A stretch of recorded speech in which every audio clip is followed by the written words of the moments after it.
On the 7th of February, 1968, a lawyer knocked on the door of a small rented house in Beverly Hills. Nobody answered. He looked through the window, and what he saw would haunt him for the rest of his life.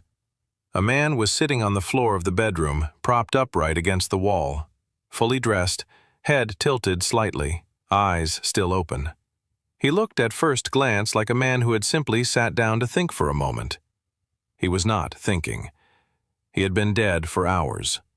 His name was Nick Adams. He was 36 years old. He had been nominated for an Academy Award. He had been a close friend of James Dean and carried the memory of that friendship with him.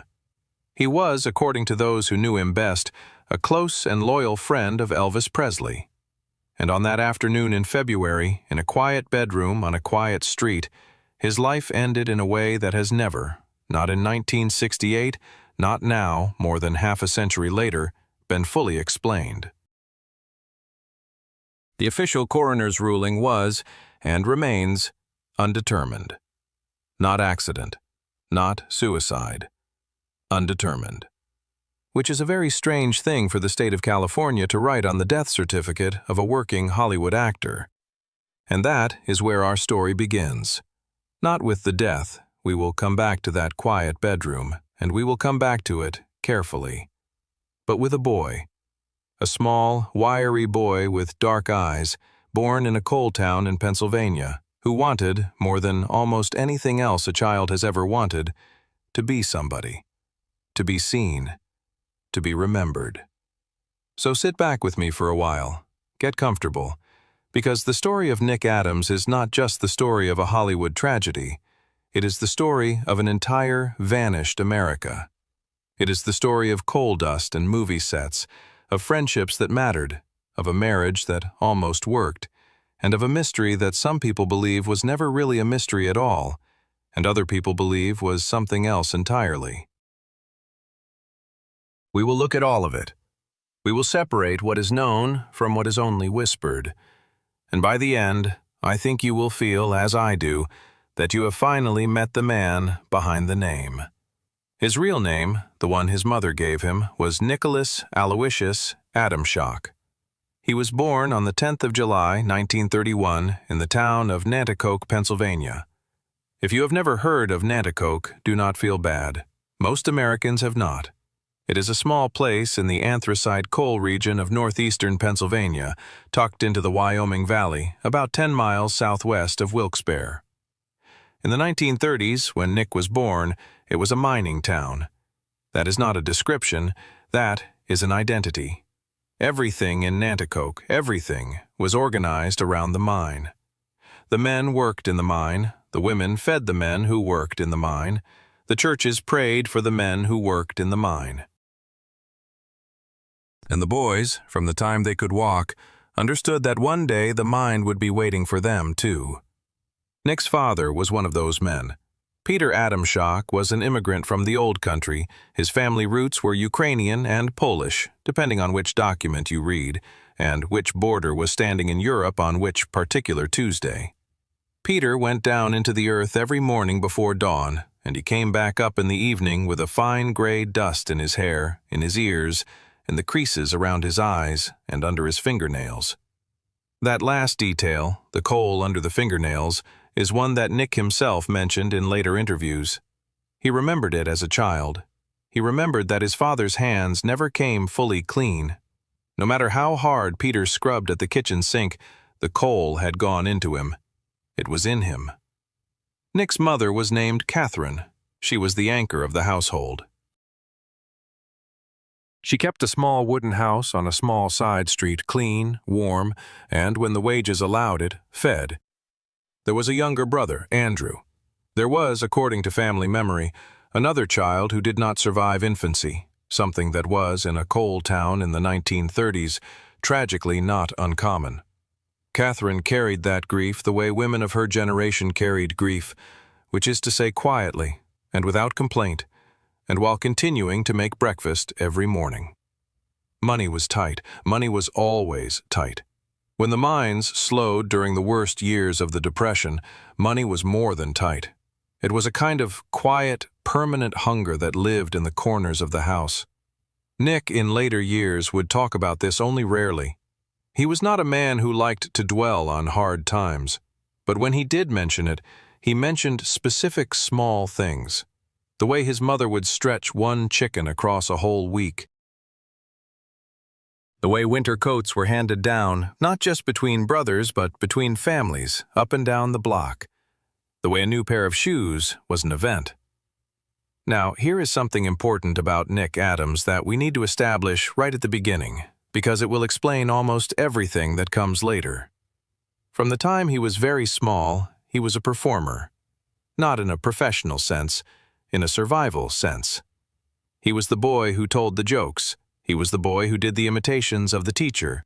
He was the boy who, when the family sat around the small radio in the evening listening to comedy shows out of New York, would repeat the lines afterwards in perfect imitation of the voices, until his mother laughed and told him gently to stop showing off. Except she did not really want him to stop. Because when Nick was showing off, the small house was, for a little while, a brighter place. And Catherine Adamshock understood that. There is a story that Nick himself told in a few interviews later in life. I cannot verify every detail of it independently, and Nick was, we should be honest, a man who liked a good story, and who sometimes polished his stories to a high shine.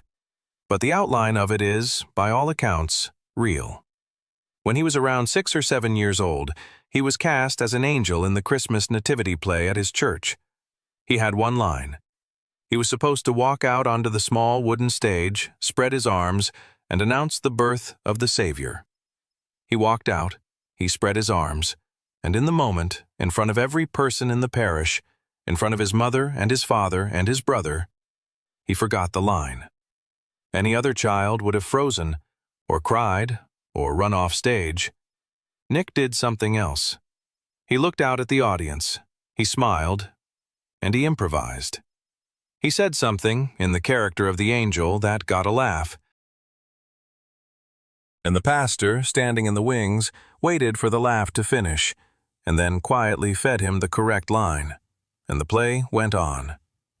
Nick would tell this story in later years, and he would say, half joking, that it was the moment he decided to become an actor. But listen to what is really inside that story. A small boy, faced with public failure, chose instead to make people laugh. He chose performance over shame. He chose the reaction of the crowd over the fear inside himself. That was 6 or 7 years old. That was the entire template of the man he would become. Now, we need to talk about the family name for a moment, because it is going to matter. Adamshock. Peter Adamshock did not always use that exact spelling. Some documents show it as Adamshock, without the C. In Nanticoke, it did not matter. It was a Polish-Ukrainian coal country name in a town full of Polish-Ukrainian coal country names. But it would matter later. It would matter in Hollywood. Because Hollywood, in the 1950s, did not want an Adamshock. Hollywood wanted an Adams. And a boy who had been raised in a small wooden house full of the smell of coal dust and cabbage soup would, one day, become a young man walking down Sunset Boulevard with a shortened name, trying to convince the world that he had always been who he was pretending to be. We are not there yet. We are still in Nanticoke. When Nick was about 10 years old, the family made a decision that would change everything. Peter's health was beginning to fail. The mine was doing what the mine always did, patiently and without cruelty. The Adamshocks packed up what they had and moved east, to Jersey City, New Jersey. There, Peter took work in different industries, trying to escape the coal dust that had already, if we are being honest, become part of him. Nick finished his schooling in New Jersey. He graduated from Henry Snyder High School in Jersey City. And it was in that period, in his teenage years in the shadow of New York City, that a very specific idea began to grow in him. An idea that most boys have and abandon. He had it, and he did not abandon it. He wanted to be an actor. Not a stage actor exactly. He was thinking of the movies. This was the middle 1940s, moving into the late 1940s. The picture houses of the New York area were full every weekend, and Nick was in them. He watched everything. He studied faces. He studied the way actors held cigarettes, the way they leaned against door frames, the way they made a room feel a certain way just by walking into it. He particularly loved the tough young men of the era, Cagney, Bogart, later Brando when Brando arrived and blew the whole thing open. He practiced in mirrors. This is documented. Nick Adams, as a teenager, practiced expressions in the bathroom mirror of the small apartment his family shared. He practiced the tough guy. He practiced the wounded boy. He practiced the smile that comes just before a punch is thrown. His younger brother would sometimes catch him at it and would laugh, and Nick would get furious, because to Nick this was not play. This was serious training. For what, exactly, nobody in Jersey City could yet imagine. When he finished high school in the late 1940s, he did not go to college. There was no money for that, and even if there had been, Nick had other plans. He worked odd jobs, he saved every penny he could, and in 1950, at the age of 18, he did what tens of thousands of young Americans of his generation did. He got on a bus, and he headed west. The bus was a Greyhound. The ticket cost, if we account for the era, most of what he had. He rode across the country, sleeping upright, eating cheap sandwiches at bus station counters, and watching, through a dirty window, the whole of America unrolling backwards behind him. When he arrived in Los Angeles, he had, according to the account he later gave, almost nothing left in his pocket. He had a small suitcase, he had a change of clothes, he had a name he was already thinking of changing, and he had, most importantly, the absolute unshakable certainty that he was going to make it. Now, if you have never been young and broke and alone in Los Angeles, let me try to describe what that is like. Los Angeles is a city that does not notice you. It is not cruel exactly. It is simply enormous and warm and indifferent. You can walk down Sunset Boulevard on a Tuesday afternoon in the sunshine and understand with terrible clarity that not one single person passing you has any reason to remember your face. That is the atmosphere Nick Adams walked into as an 18-year-old boy from Nanticoke. He did what everybody does. He got a room. Actually, he got several rooms, in a series of cheap boarding houses, each one worse than the one before, as his money ran out. He got small jobs. He worked as a busboy. He worked at a gas station.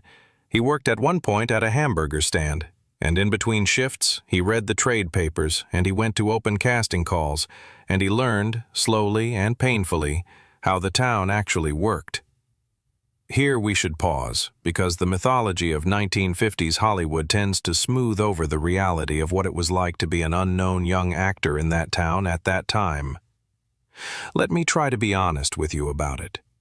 It was hard. It was brutally, grindingly hard. There were thousands of young men in Los Angeles at any given moment who looked roughly the way Nick Adams looked, dark-haired, wiry, intense, hungry. The casting couches were real. The exploitation was real. The parties where a young unknown could either meet the right person or be quietly ruined by the wrong one were absolutely real. Nick navigated all of it. How he navigated it exactly is one of the things we do not entirely know, because he was not a man who wrote it down. But he survived. And more than surviving, he began, slowly, to get work. Very small work at first, uncredited walk-ons, extra work, a face in a crowd scene. Then, in 1952, when he was still just 20 years old, he got his first real screen credit in a film called Somebody Loves Me. A tiny part. But his name, his new name, the shortened one, Nick Adams, appeared in a movie poster for the first time. For a boy from Nanticoke who had only a few years earlier been imitating Cagney in a bathroom mirror in Jersey City, that credit was everything. He kept a copy of the poster. According to people who knew him then, he kept it for years. And here is where the story starts to move faster. because in 1953 the United States Army sent Nick a letter. The Korean War was on. He was drafted. He served for a period in the Coast Guard, which was itself a kind of theater. He was assigned to entertainment and morale work, where his ability to perform, to imitate, to make a room full of tired men laugh actually turned out to be useful for the first time in a professional context. When he was discharged, he came back to Los Angeles. He was a little older now, a little harder, and this time the town was ready to notice him. Because in 1954, Nick Adams walked onto a Warner Brothers soundstage, and he met a young man from Indiana who was about to change everything. For himself, for American cinema, and quietly, for Nick. The young man's name was James Dean. And what happened next, in the 2 short years that followed, would either make Nick Adams for the rest of his short life, or break him, or, as some who knew both men later suggested, do both at the same time. Let me tell you about that friendship, and about what came after it. Because it matters. It matters more than any single other thing in the story of Nick Adams, and it is where the first of the great mysteries of his life begins. The Warner Brothers lot in 1954 was one of the most extraordinary places on Earth.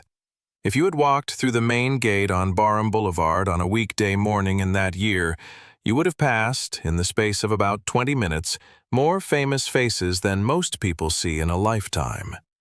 The commissary at lunchtime was a kind of small, air-conditioned universe. Established stars sat at certain tables, directors sat at other tables, and around the edges, at the smallest tables closest to the kitchen, sat the young ones, the contract players, the hopefuls, the boys and girls who were, on any given afternoon, one phone call away from either a career or a bus ticket home. Nick Adams sat at those edges. He had signed a contract with Warner Brothers, not a leading contract, a working contract. The kind that meant they could use him in whatever picture needed a young, tough face on a given week, and he was obligated to show up and deliver. It was not glamorous, but for a boy from Nanticoke, it was a paycheck, and it was an ID card that let him through the gate, and it was, most importantly, a place where he could be seen by people who mattered.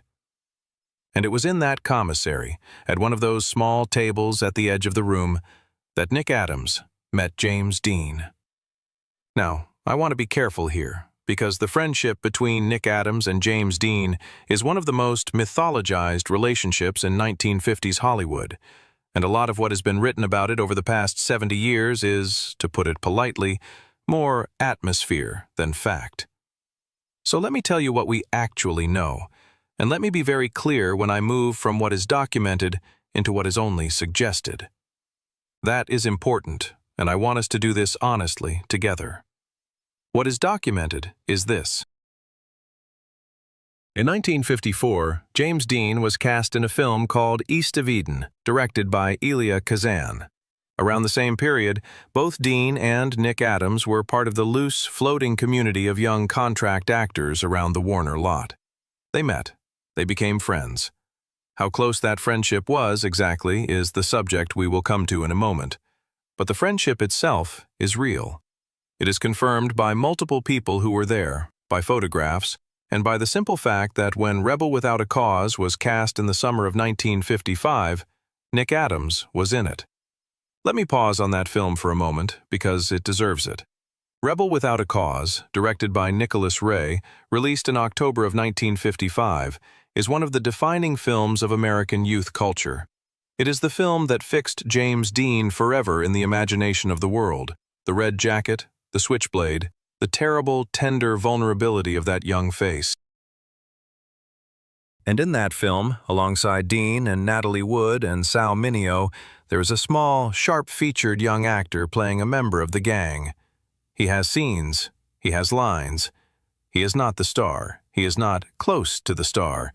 But he is there, in the frame, in one of the most watched films of the decade. And that young actor is Nick Adams. His role was a supporting one, a member of the group of teenagers who orbit around Dean's character. It was not a big part. But being in that film, at that moment, standing on that set, sharing scenes with James Dean at the height of his brief and blinding career, meant everything to Nick. He talked about it for the rest of his life. Not in a boastful way, in a wondering way. The way a man talks about the single luckiest room he ever walked into.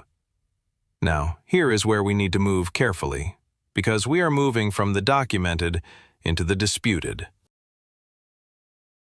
There is a story, widely repeated over the decades, that Nick Adams was called in after James Dean's death to dub several of Dean's lines in the film Giant, which was still in post-production when Dean was killed. I want to be honest with you about this story. Parts of it are almost certainly true. It is a documented fact that some of Dean's dialogue in Giant had to be redone in post-production because his original recordings were unusable in certain scenes. It is also a fact that at least one actor was brought in to help with that work. Whether Nick Adams was the primary voice used, or whether he contributed only a small amount, or whether his involvement has been exaggerated over the years by biographers, is honestly still debated. What we can say fairly is this. Nick himself, in later interviews, spoke about being brought onto that project after Dean's death. He described it as one of the most emotionally difficult things he had ever done, speaking into a microphone in the voice of a friend who was, only a few weeks earlier, alive. Whether every technical detail of that story is accurate, I cannot tell you with certainty, but the emotional truth of it, the fact that Nick carried Dean's death with him as a personal wound for the rest of his life, is not in dispute. And that death, when it came suddenly. On the afternoon of the 30th of September, 1955, James Dean was driving his silver Porsche 550 Spyder north on Route 466 in Central California, on his way to a race in Salinas. At a rural intersection near a place called Cholame, another driver turned left in front of him. The impact was catastrophic. Dean was pronounced dead a short time later. He was 24 years old. Rebel Without a Cause had not yet been released. Giant was still in post-production. In a single afternoon, in a single second on a quiet California road, one of the most promising careers in the history of American film ended. Nick Adams heard the news that same evening. He was 24 years old himself. What he felt in that moment, we can only imagine. But we know something about what he did in the days and weeks that followed, because people who were around him then have talked about it. He became, for a time, quiet in a way that was very unlike him. He drank a little more. He stayed later at the lot. He was seen, more than once, sitting alone in the Warner Brothers commissary, at the small edge table where he and Dean had once sat, doing nothing in particular, just sitting. Now, I want to address something directly, because if I do not, someone will bring it up in the comments, and I would rather we talked about it honestly and openly, together. Over the decades since Nick Adams' own death, there has been persistent speculation, in books, in articles, and more recently in podcasts and documentaries, that the friendship between Nick Adams and James Dean was more than a friendship, that there was, or may have been, a romantic dimension to it. I want to be very clear about how I'm going to handle this, because it matters. There is no confirmed documentary evidence that Nick Adams and James Dean were ever in a romantic relationship. Not a letter, not a photograph, not a witnessed account from anyone who was actually there. What exists is speculation, offered mostly by writers working many decades after both men were dead and unable to be confirmed or denied by either of them. So I am not going to tell you that they were lovers, because I do not know that, and neither does anyone alive today. What I will tell you is that they were, by every account of every person who saw them together, extremely close. They were young. They were ambitious. They were, in the closed and pressurized world of Warner Brothers in the middle 1950s, two of the very few people who understood exactly what the other one was going through. And when one of them died, the other one grieved in a way that some people, at the time and since, have described as the grief of a man who had lost something more than an ordinary friend. That is as far as the honest record takes us. Everything past that line is guesswork, and I am not in the business of guessing about the private hearts of dead men. What I can tell you is that James Dean's death changed something in Nick Adams. It changed the trajectory of his career, and it may have changed something inside him that never fully healed. Because in the months and years after Dean's death, a strange thing began to happen. Nick Adams became, without exactly planning it, one of the primary keepers of the James Dean story. Fan magazines wanted interviews, reporters wanted anecdotes. What was Jimmy really like? What was his favorite meal? What did he say the last time you saw him? Nick was willing to talk. Some people later said he was too willing, that he traded on the connection, that he built pieces of his own early career on the fact of the friendship. There is probably some truth in that criticism. But there is also a simpler truth. Nick was one of the few young actors in Los Angeles who had actually known James Dean well, and Nick was, above all else, a man who understood how the industry worked. If the industry wanted to hear about Dean, Nick would talk about Dean. And in doing so, he kept, in a small way, his friend alive. The years after Dean's death were, for Nick, years of steady climbing. Not stardom, not yet, but steady, real, professional work. He appeared in Mr. Roberts in 1955, playing a small role alongside Henry Fonda, James Cagney, and Jack Lemmon. Think about that cast for a moment. A young man from a coal town, in his early 20s, in a picture with those three names. He appeared in Picnic, also in 1955, alongside William Holden and Kim Novak. He appeared in No Time for Sergeants in 1958 with Andy Griffith. He appeared in Teacher's Pet with Clark Gable. Clark Gable, the king himself. And Nick, at some point during that production, worked up the courage to actually have a proper conversation with Gable, who was, by every account, kind to him. Nick told that story for years afterward. He was becoming, by the late 1950s, one of those faces you recognized without necessarily knowing the name. He was working. He was getting invited to the parties.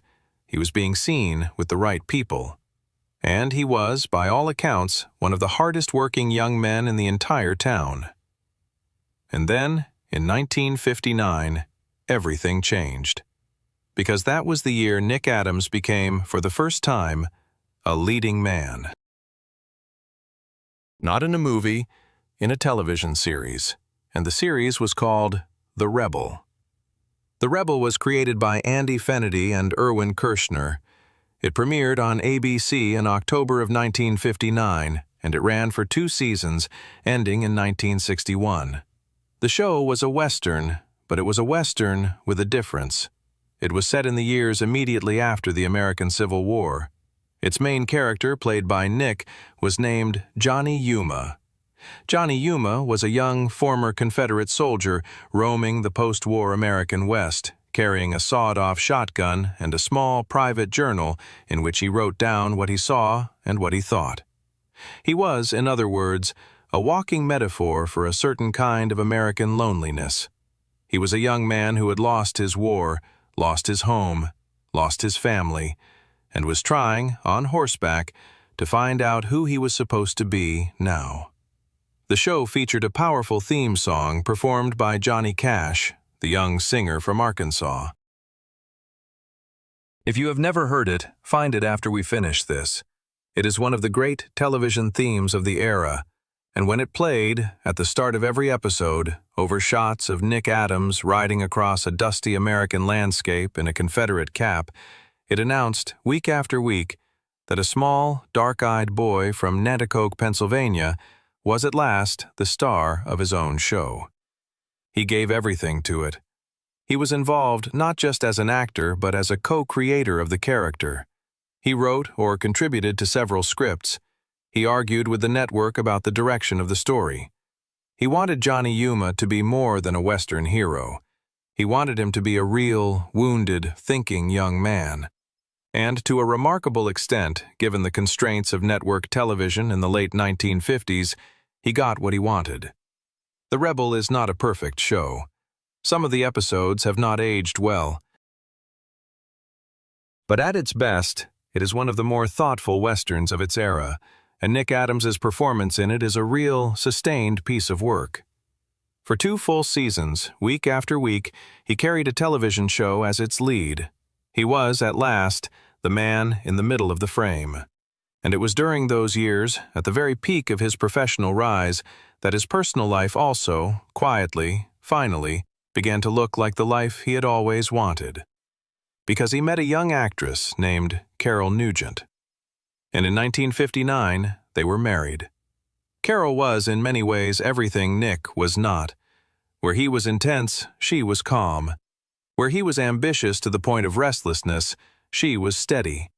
She had been a working child actress, so she understood the industry from the inside, but she was not consumed by it in the way Nick was. When she met Nick, she saw, according to what she said in later interviews, both what he was and what he was afraid of being. And she chose, with her eyes fully open, to love him anyway. They built a life together. A daughter, Allison, was born in 1960. A son, Jeb Stewart, followed in 1961. And for a period of several years, in a small house on a quiet street in the San Fernando Valley, Nick Adams, the boy from the coal town, the young man from the boarding houses of Los Angeles, had what he had always wanted. He had a family of his own. He had children of his own. He had, for the first time in his life, a place where his name was simply Dad. Those who visited the house in those years describe scenes that are almost startling in their ordinariness. Nick in the backyard teaching Allison how to walk. Nick on the floor of the living room letting little Jeb climb across his back. Nick in the kitchen in the evening quietly helping Carol dry the dishes after dinner. It is a version of Nick Adams that the fan magazines never really printed because it did not sell magazines. But it was, by every honest account of the people who knew them, real. He was, in those years, a good husband. He was, by every account, a devoted and physically affectionate father, of a kind that his own upbringing had not really prepared him to be. He worked hard, he came home, he loved his family. And then, on top of everything else, in the autumn of 1963, the phone rang, and a voice on the other end of the line told him something he had been half dreaming about since he was 6 years old in a church nativity play in Nanticoke. He had been nominated for an Academy Award. The film was called Twilight of Honor. It had been released in the autumn of 1963. It starred Richard Chamberlain, who was, at that moment, one of the most famous young men in America because of the television series Dr. Kildare. The film was a courtroom drama, and Nick Adams played a supporting role, a young drifter accused of murder whose defense forms the center of the story. It was not a huge picture. It did not set the box office on fire. But Nick's performance in it, that raw, wounded, jangling performance of a young man cornered by circumstance, was recognized in a way that nothing else he had ever done had been recognized before. He was nominated for the Academy Award for Best Supporting Actor. Now, I want you to try to imagine, for a moment, what that news must have felt like inside the small house in the valley. The boy from Nanticoke, the bathroom mirror imitator, the Greyhound bus passenger, the commissary boy at the small edge table. That boy, now a grown man of 32, sitting on a couch with his wife, holding a telephone, being told by somebody in an office somewhere that his name, his shortened, invented Hollywood name, was going to be read out loud on the stage at the Academy Awards. He campaigned for it. Let us be honest about that, too. Nick campaigned for that Oscar in a way that some people in the industry, at the time, thought was undignified. He took out advertisements. He asked friends to speak on his behalf. He worked the phones. This was, in 1963, still a slightly unusual thing to do. Today, of course, that kind of campaigning is completely normal. Every studio does it every year for every nominee. But in the industry culture of the early 1960s, there was still a lingering expectation that a nominee should sit back and appear modest and let the work speak for itself. Nick did not sit back. Nick could not sit back. He had wanted this his entire life, and so he pushed. The Academy Awards ceremony that year was held on the 13th of April, 1964, at the Santa Monica Civic Auditorium. Nick attended with Carol. He wore a dark suit. He sat in the audience. And when the Best Supporting Actor category came up and the envelope was opened, the name that was read was not his. The winner was Melvyn Douglas for his performance in HUD. It was, by every objective measure, a completely deserved win. Melvyn Douglas was a giant of American film. His performance in HUD was masterful. There was no injustice in the result. And yet, for Nick Adams, sitting in that auditorium in his dark suit, listening to another man's name read out, something inside him, according to people who knew him well in the months afterward, did not quite recover. That is a hard thing to describe without sounding dramatic. Nick did not fall apart. He did not become bitter in any public way. He did not, after that night, stop working. In fact, he worked more. But the specific dream of a certain kind of validation, the dream that some part of him had been carrying quite literally since he was a small boy holding a Sears catalog in a coal town living room and looking at pictures of moving stars, that specific dream had not been fulfilled. He had come so close. He had been in the room. He had heard his own name read as a nominee, and he had not won. And for a certain kind of person, and Nick Adams was that kind of person, coming that close and not making it is, in some ways, harder than never having come close at all. The years after the Oscar nomination are, in the biography of Nick Adams, the years where the story begins to turn. Not dramatically, not all at once, but slowly, quietly, in the way that a life sometimes turns without the person living it noticing at first. The parts he was offered began to change. He had thought, and reasonably so, that the nomination would open the doors to bigger films, better directors, more serious material. It did not, quite. The offers that came in were not, on the whole, the offers he had been hoping for. Some of them were fine, some of them were routine, and a growing number of them were coming from outside the United States entirely. Which is how, in 1965, Nick Adams ended up on a plane bound for Tokyo. The Japanese film studio Toho, which is the same studio that had, a decade earlier, released the original Godzilla, was in the middle of what we now call the golden age of the kaiju film, the giant monster film. Toho wanted, for reasons of international distribution, to include American actors in some of their productions, to make the films more marketable in the United States and Europe. Nick Adams's name came up. He was known in America. He had a recognizable television face from The Rebel. He was, importantly, willing to travel and willing to work. And so, in 1965, he flew to Tokyo to appear in a film called Frankenstein Conquers the World, and shortly afterward in another one called Invasion of Astro Monster, which is also known by its original Japanese title, and which featured, alongside Nick, a very fine Japanese actress named Kumi Mizuno. Now, I want to talk about the Japan chapter of Nick Adams's life, because it is one of the parts of his story that is most often either glossed over or sensationalized, and I would like us to try to look at it honestly. First, the facts. Nick did travel to Japan for these productions. He did work with Toho. He did film alongside Kumi Mizuno, who was by every account a warm and generous colleague. He was, by the reports of the Japanese crew who worked with him, unusually respectful and polite for an American actor of his era. He tried to learn small pieces of Japanese. He was interested in Japanese culture in a way that many of his American peers, dropped into Tokyo for a 2-month shoot, simply were not. He was, by every measurable Japanese account, a decent and hard-working guest. Second, the whispers. There has been persistent speculation in various biographies and articles over the decades that during his time in Japan, Nick Adams developed a personal attachment to Kumi Mizuno that went beyond professional friendship. I want to be direct with you about this, because I think you deserve directness. There is no publicly confirmed evidence that Nick and Kumi were ever in a romantic relationship. Kumi Mizuno herself, in the interviews she has given over the many decades since, has consistently described their relationship as a professional friendship.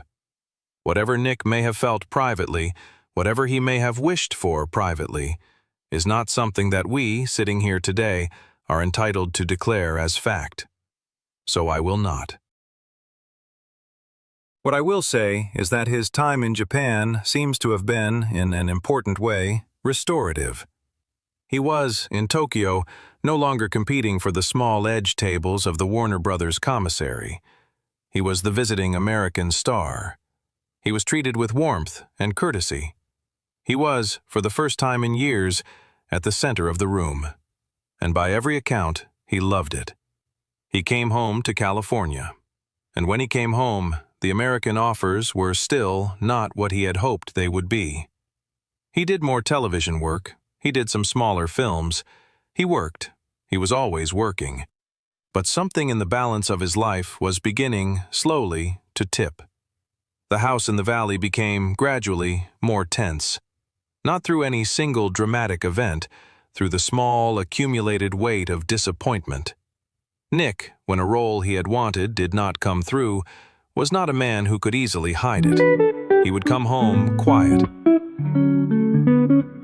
He would sit in a chair in the living room in the evening for longer than he used to. Carol, who had lived with him now for years, understood what those quiet evenings meant. She tried to reach him. Sometimes she succeeded, sometimes she did not. I want to be careful here because everything I'm about to describe about the last 2 years of the Addams marriage is, by necessity, a partial account. Marriages are private. Even in Hollywood, even under the glare of the fan magazines, what actually happens between two people inside their own home is known only to those two people.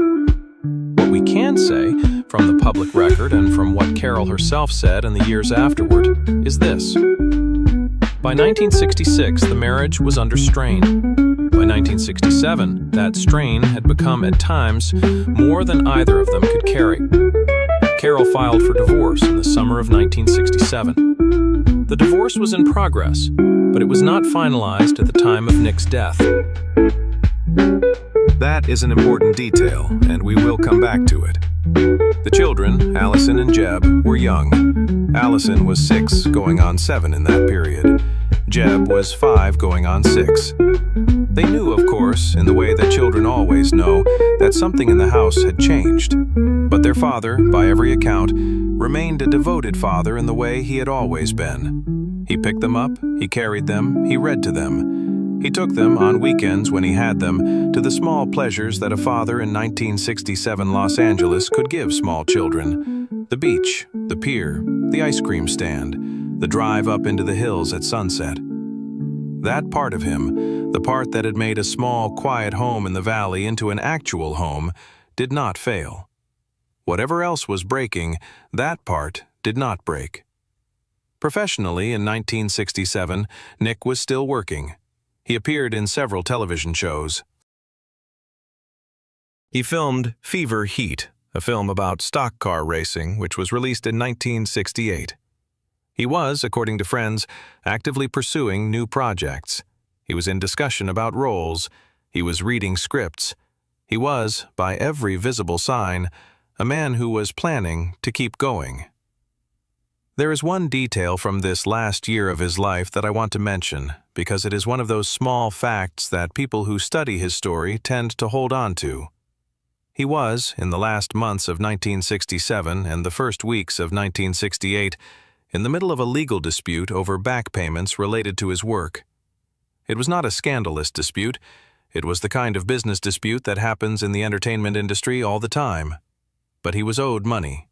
He was pursuing it. And there was a strong indication from the people who spoke to him in those last weeks that he was expecting a check. He was expecting funds. He was, in other words, planning for a future that was going to have money in it. That matters, and we will come back to why it matters when we come back to that quiet bedroom in Beverly Hills. Now, before we do come back to that bedroom, I want to give you one more piece of context because it is important for understanding the whole shape of the man in his last months.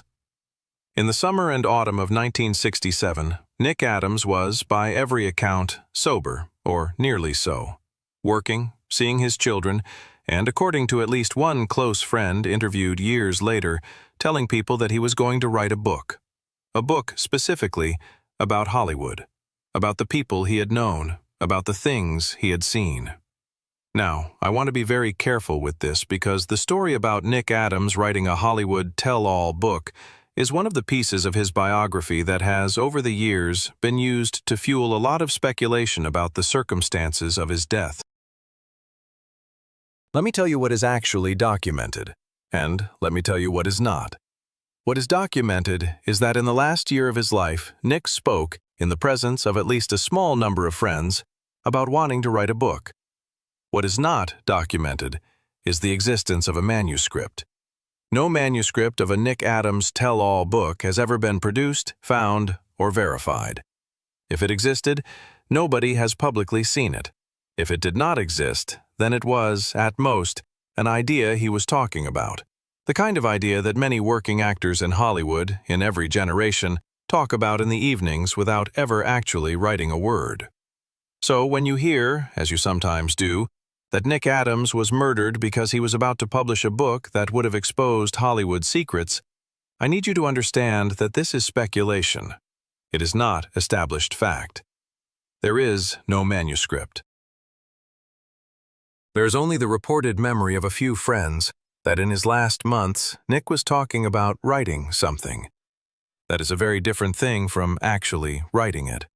And I would rather be honest with you about that distinction than sell you a mystery I cannot back up. Which brings us, finally, to the 7th of February, 1968. To that quiet street in Beverly Hills, to that small rented house, and to a lawyer standing on a front porch in the middle of an ordinary California afternoon, knocking on a door that no one was going to answer. The house was on a small street in a residential neighborhood. Nick had been renting it in the months since the separation from Carol. He was living there alone. The children stayed with Carol at their family home and visited their father on the arranged days. That morning, the 7th of February, Nick had had appointments. He had been in touch on the previous day and evening with several people, friends, business associates, his lawyer, Irvin Roeder. There was, on the morning of the 7th, a meeting scheduled at the house with Roeder. Nick did not show up for the meeting in the sense of opening the door. Roeder waited. He tried the door. He looked through the window. And through that window he saw what he described afterwards as the most disturbing thing he had ever seen in his professional life.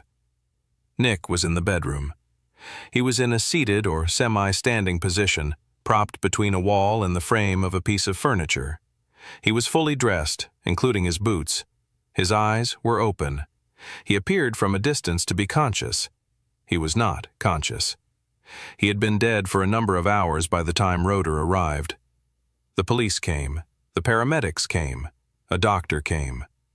The scene, as it was described in the reports later filed, was orderly.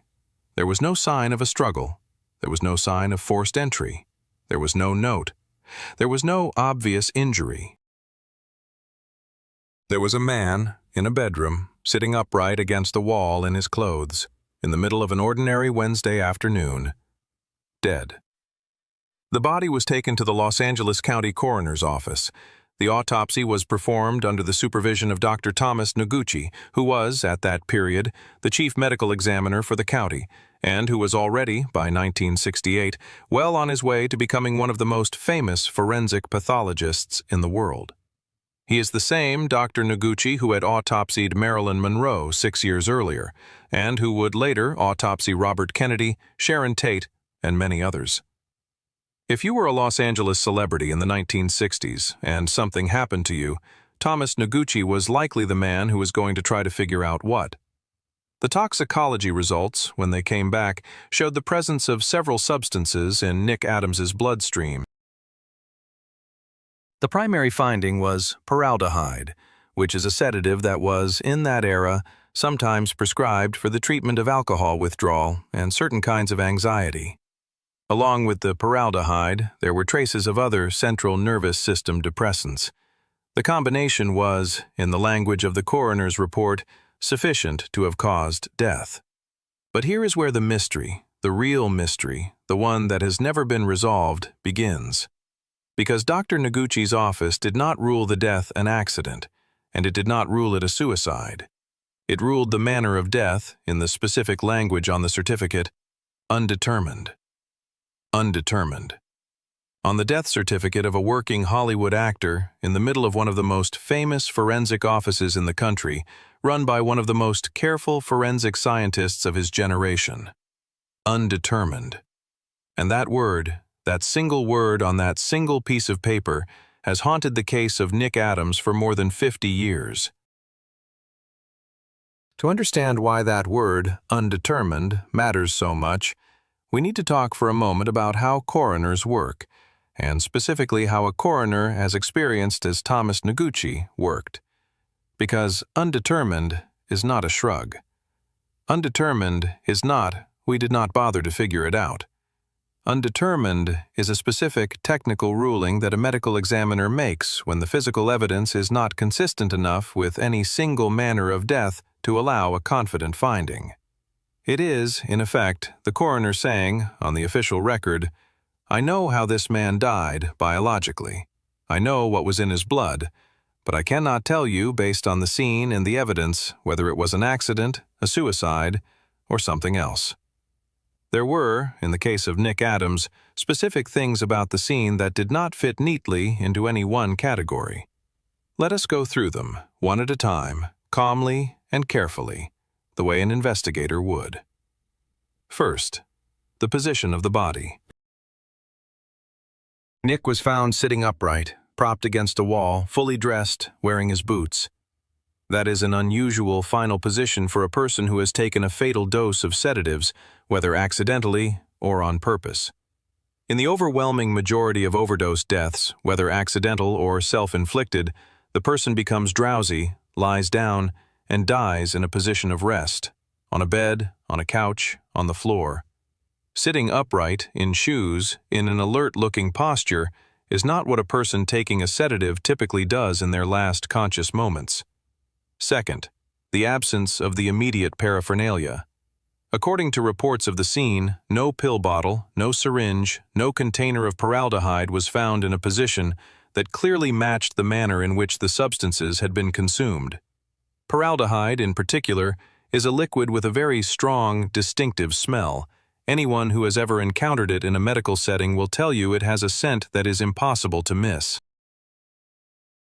It was not the kind of substance one would casually swallow without water, without a glass, without something obviously in the room to have taken it from. The exact details of what was and was not found at the scene have been debated over the years, but the general observation, made by more than one person involved in the case at the time, was that the scene did not look, at first glance, like a typical self-administered overdose. Third, the absence of a note. A note is not required for a suicide ruling. Plenty of confirmed suicides leave no note. But the combination of no note, no clear pill container, and the unusual body position, taken together, made it harder for the coroner's office to feel confident in a suicide finding. Fourth, Nick's own recent behavior. He had, according to friends and business associates, been talking about future plans in the days leading up to his death. He had upcoming meetings. He had, as we mentioned, a lawyer arriving that very morning about a business matter. He had expressed to more than one person that he was expecting money to come in. He was, by his outward behavior in the final week of his life, a man who was planning to still be alive next Tuesday. That, again, does not rule out suicide. People who plan for the future can still, in a moment of despair, take their own lives. But it is a data point. It is one more thing that did not cleanly fit. Fifth, the paraldehyde itself. This is a detail that requires a little context. In 1968, paraldehyde was not a street drug. It was not a recreational substance. It was a specific pharmaceutical, administered in specific medical settings, typically for very specific reasons. If Nick Adams had paraldehyde in his system in a quantity sufficient to contribute to his death, that raised an immediate question.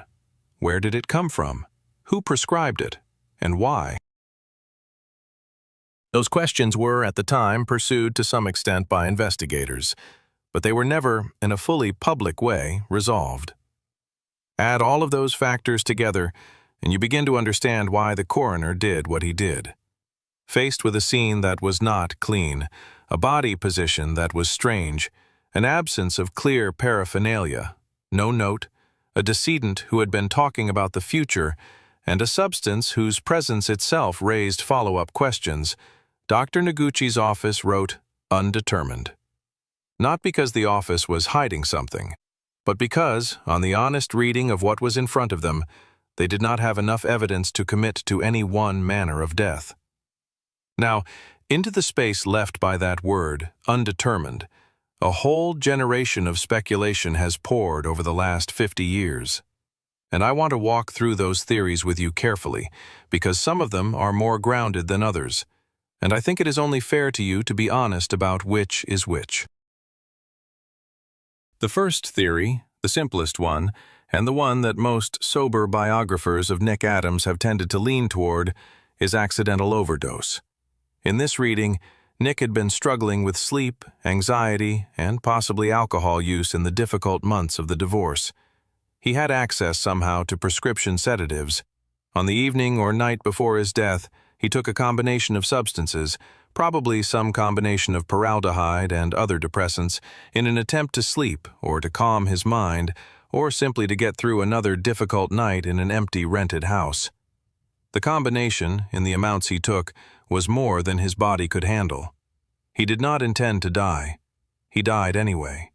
The unusual body position in this reading is explained by the possibility that he sat down on the floor, perhaps feeling unwell, and lost consciousness before he could lie down properly.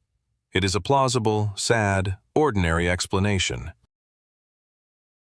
And of the various theories, it is probably the one that the greatest number of careful researchers over the decades have found most consistent with the actual evidence. The second theory is suicide. In this reading, Nick had reached, in the loneliness of the separation, in the disappointment of a career that had not quite lifted the way he had hoped, in the accumulated exhaustion of 2 decades of striving, a private breaking point. He took the pills deliberately. He did not leave a note because he did not want to, or could not bring himself to, or was, in his final hours, simply not in a state to write one. The strange body position is explained as the final act of a man who did not want to be found lying down like a broken thing, who chose, in a last small piece of stagecraft, to be found sitting up. This theory is also, in fairness, plausible. Some people who knew Nick in his last months have said, in later interviews, that they saw signs of a level of despair that would be consistent with such an outcome. Others have said they saw no such signs at all. The third theory is the one that has, over the years, generated the most heat. The theory of foul play. That someone else was involved. That Nick Adams did not die alone, unwatched from his own actions. That some other person, for some other reason, either directly caused his death or was present when it occurred and left the scene arranged in a specific way afterwards. Now, I want to be extremely careful here, because this is exactly the kind of territory where irresponsible storytelling can do real damage, both to the memory of a man who cannot defend himself and to the intelligence of the audience listening. So I am going to lay out the foul play theory in the most honest way I can, and I'm going to tell you clearly what is documented and what is not. What is documented is this. The scene, as we have discussed, contained anomalies. The body position was unusual. The paraphernalia consistent with self-administration was not obviously present at the scene. The autopsy left the manner of death officially undetermined. Some individuals close to Nick, including at various points members of his own family, have said publicly that they did not believe he took his own life, and did not believe he died by accident either. His mother, Catherine, went to her own grave believing that her son had not died by his own hand. His brother, Andrew, expressed similar doubts in interviews given years afterward. These are real, on-the-record family beliefs. I am not inventing them. What is not documented is any specific, evidence-supported identification of any other person as being responsible for his death. No suspect was ever named by police. No arrest was ever made. No public prosecutor ever presented to any grand jury any case suggesting that another human being had caused Nick Adams's death.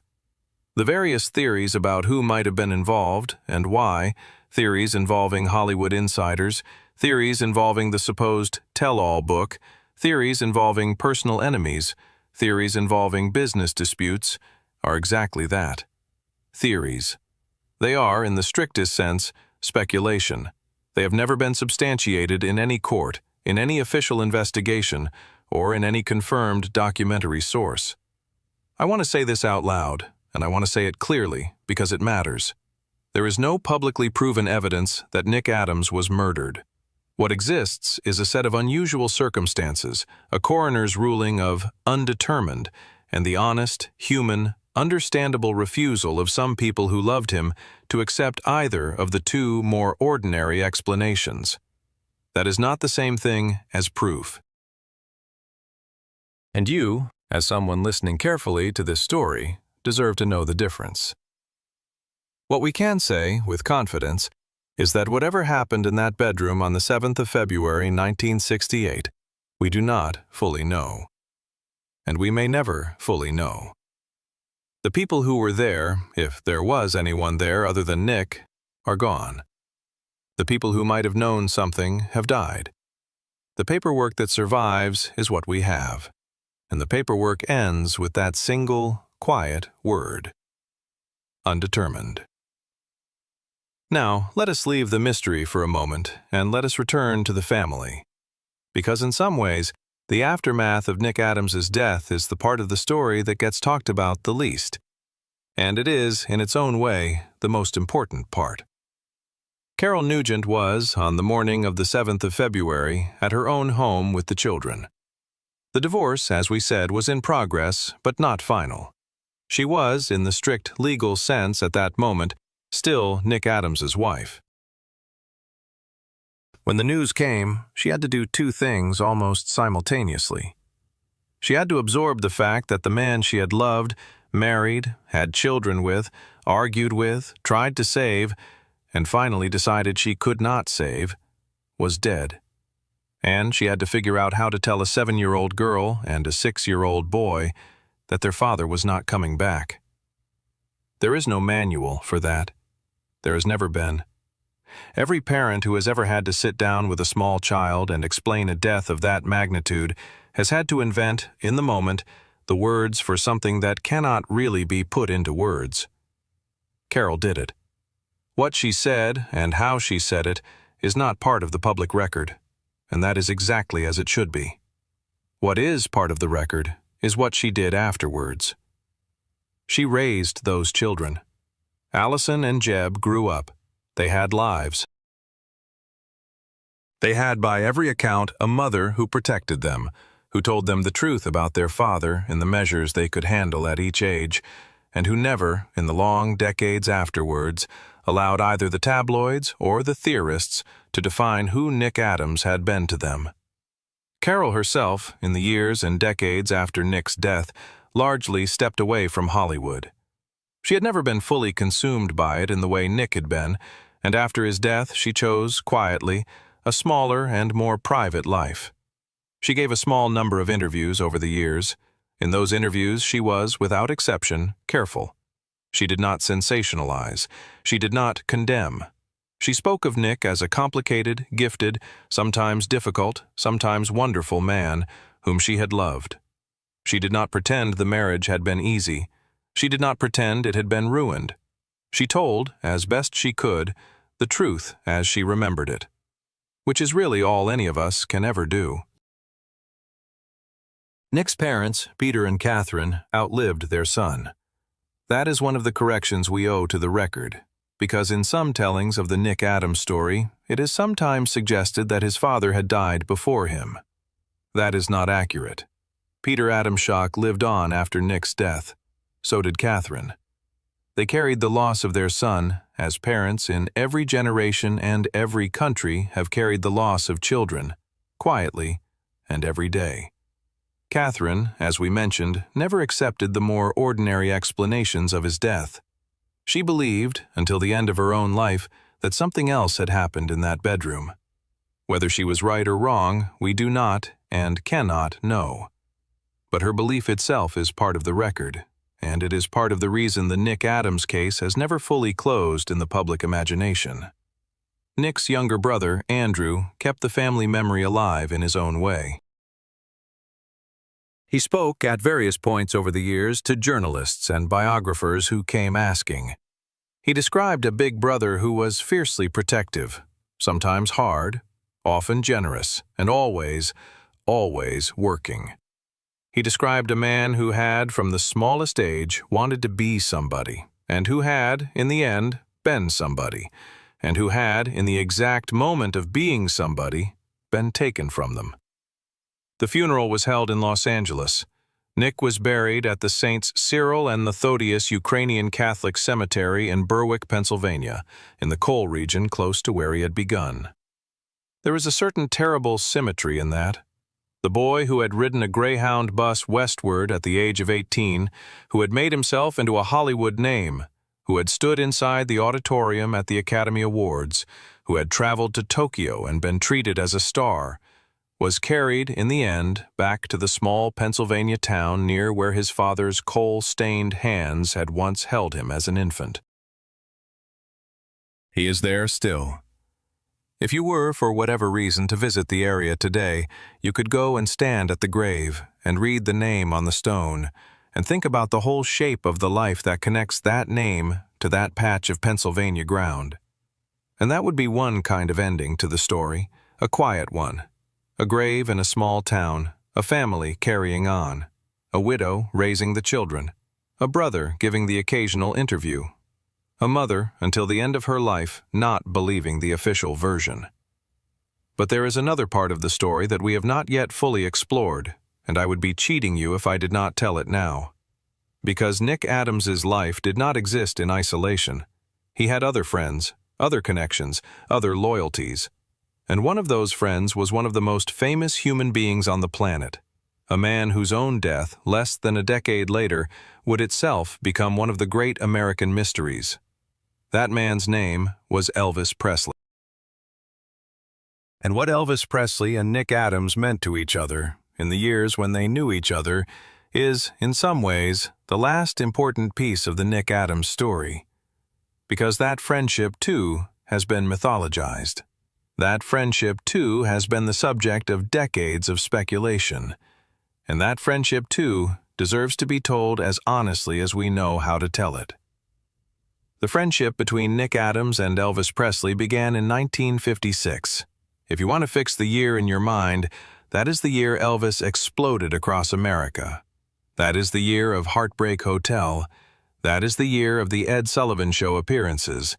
That is the year the world found out that a young man from Tupelo, Mississippi could stand on a stage and change what music meant in America.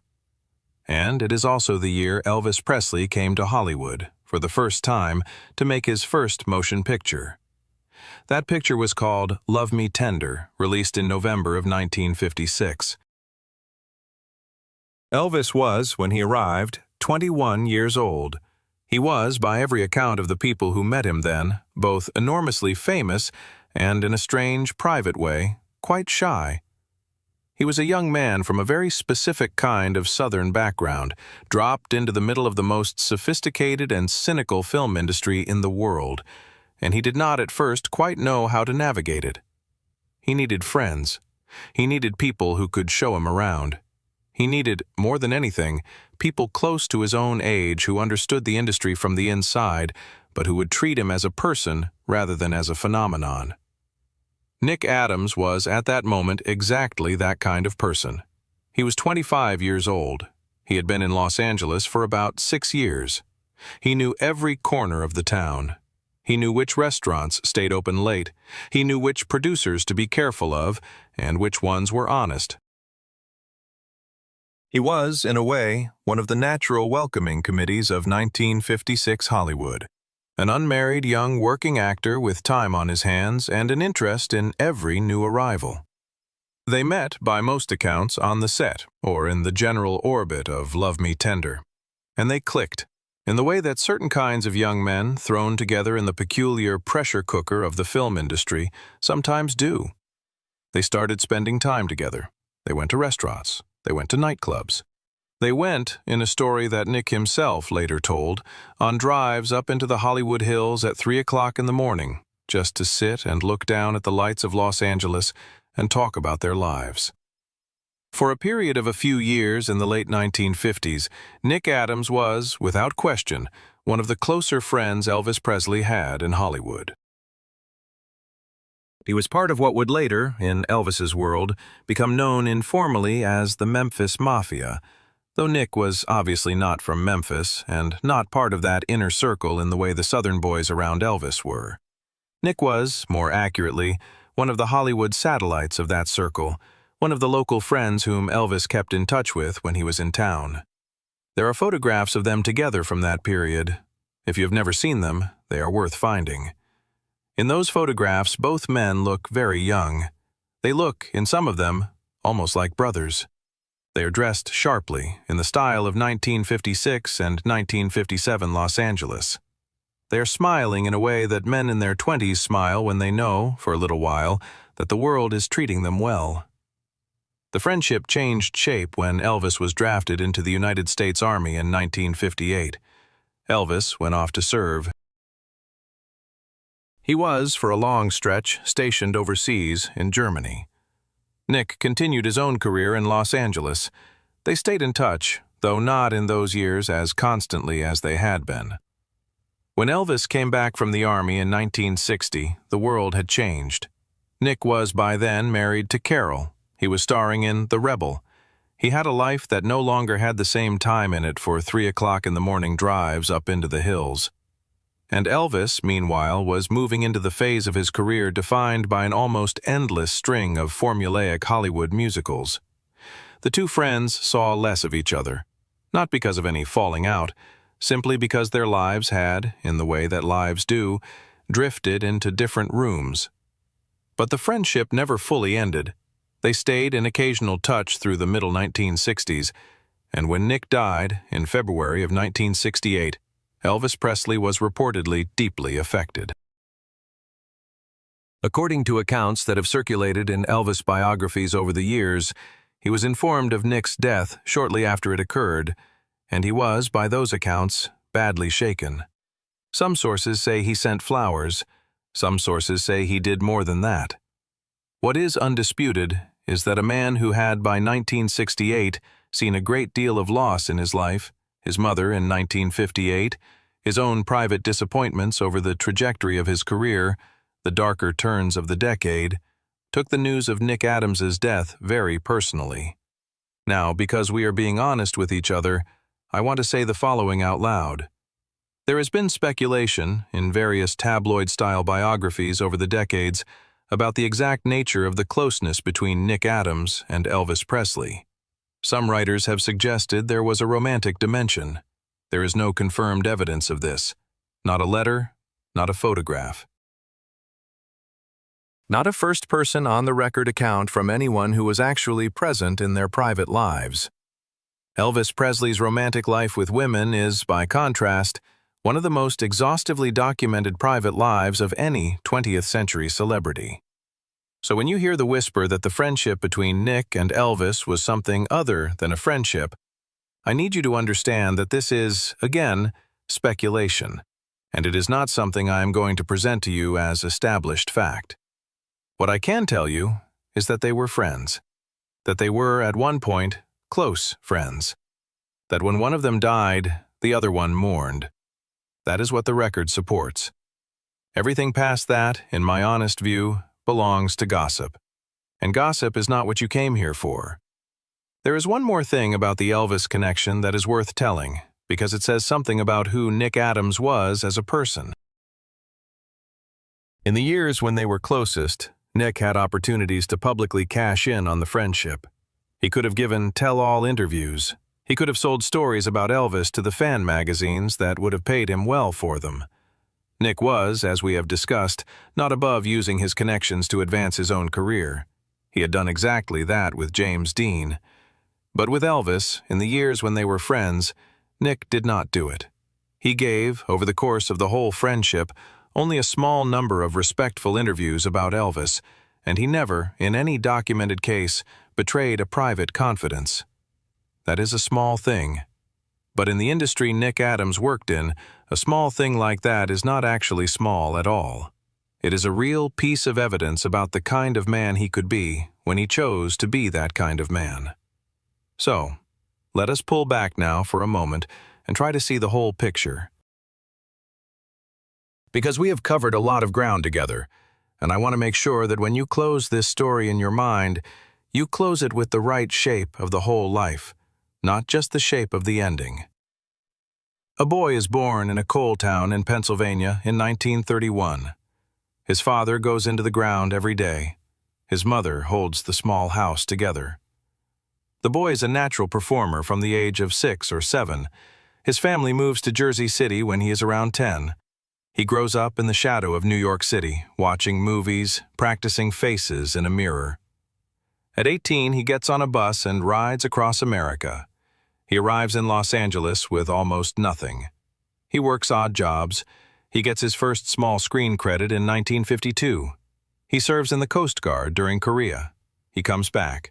He becomes a Warner Brothers contract player. He befriends James Dean. He appears in Rebel Without a Cause. Dean dies. He mourns. He works. He appears in some of the biggest films of the middle 1950s in small but real roles. He befriends Elvis Presley. He stars in a television western called The Revel for 2 seasons. He marries Carol Nugent. They have 2 children. He is nominated for an Academy Award in 1963. He does not win. He travels to Japan to work with Toho. He struggles in the middle 1960s with a career that has not quite risen to where he thought it would go. His marriage strains and finally breaks. In early February of 1968, he is found dead in the bedroom of his rented house in Beverly Hills, in a position that has never been fully explained, from a combination of substances whose exact route into his body has never been fully accounted for, in a case that the coroner's office, in the end, was unable to close with confidence. That is the outline. That is the shape of the life. But it is not, I would argue, the meaning of the life. The meaning of the life, if I can be permitted to say so, is not in the mystery of the death. The meaning of the life is in the striving. It is in the boy in the church nativity play who forgot his line and refused to freeze. It is in the 18-year-old on the Greyhound bus, watching America unroll backwards through a dirty window, going somewhere he had never been because he believed he was supposed to be there. It is in the young man at the small edge table of the Warner Brothers commissary, waiting for the phone call that might change everything. It is in the man on the Rebel set, riding a horse across a dusty California landscape while Johnny Cash's voice announced, week after week, that he was somebody now. It is in the father in the small house in the valley, on the floor of the living room, letting his son climb across his back on a Sunday afternoon. Those are the images, I think, that deserve to be the images of Nick Adams, not the coroner's ruling. Not the whispered theories, not the paperwork. The living pictures of a man who wanted all his life to be seen, and who was seen, briefly and imperfectly, and not always in the way he had hoped, but seen. He was 36 years old when he died. That is a young age. It is younger than a lot of the people watching or listening to this right now. He had, if things had gone differently, another 30 or 40 or 50 years in him. He might have done character work, the way so many young leading men of his era eventually settled into character work. He might have written that book, if it was ever going to be more than an idea. He might have watched his children grow up, and his grandchildren, and been the kind of grandfather who tells stories about James Dean and Elvis Presley in the backyard on summer evenings. He did not get to do those things. That was, in the strictest sense, the tragedy of his ending. Not the mystery of how it happened, but the simple, ordinary human fact that it happened at all, and that it happened too soon. Nick Adams's grave is in the Saints Cyril and Methodius Ukrainian Catholic Cemetery in Berwick, Pennsylvania, in the coal region where he had begun. If you go there, you will find it. The stone is not extravagant. It is not designed to catch the attention of tourists. It is a stone in a small cemetery in a small town in the coal region of Pennsylvania. And if you did not know who was buried under it, you might walk past it without noticing. But if you do know, and you stop, and you stand there for a moment, you can feel, if you let yourself, the whole shape of the American 20th century pressing into that one small piece of ground. The immigration, the coal mines, the ambition, the bus ride west, the movies, the television, the friends who became legends, the marriages, the disappointments, the small children, the empty rented house, the coroner's word, undetermined, and finally, the trip back to Pennsylvania, back to where he had begun. That, in the end, is the story of Nick Adams. And I hope if you have come with me all the way to the end of it, that you feel now the way I do about him, which is that he was neither a saint nor a scandal. He was neither a martyr nor a mystery. He was a working man in a difficult profession, in a difficult town, in a difficult century, who tried very hard for a long time to be somebody, and who, for a little while, was. If you want to see him now, you can. His films are still there. The Rebel is still watchable. Rebel Without a Cause is still shown on television every year around the anniversary of James Dean's death. Twilight of Honor, the film that got him the Academy Award nomination, still exists. His guest appearances on the classic television series of the late 50s and early 60s, if you dig, you will find them. The Japanese kaiju films with him in the middle of them are still in circulation among fans of that genre. He is not lost, his face is preserved, his voice is preserved. He is, in a very literal way, still here whenever anyone chooses to press play. And that, I think, is the last honest thing to say about him. That the boy from the coal town, who had spent his whole life trying to be seen, is more than 50 years after his death still being seen. In pieces, in fragments, in old films watched on quiet Sunday afternoons by people who happen upon them. In documentaries, in articles, in stories like this one. He is still, in that quiet way, being watched. Which is, if you think about it, exactly what he had asked for from the world, all the way back on the wooden stage of that small church in Nanticoke when he was 6 years old and forgot his line and refused to leave the stage. He wanted to be seen, and we are, right now, still seeing him. Thank you for staying with me through all of it. Thank you for being the kind of listener who wanted the honest version rather than the sensational one. And thank you, most of all, for spending a little time today with a man who, wherever he is now, I think would be very glad to know that on some ordinary afternoon, more than half a century after he was found in that quiet bedroom in Beverly Hills, someone, somewhere, was still saying his name out loud. His name was Nick Adams. And now you know his story.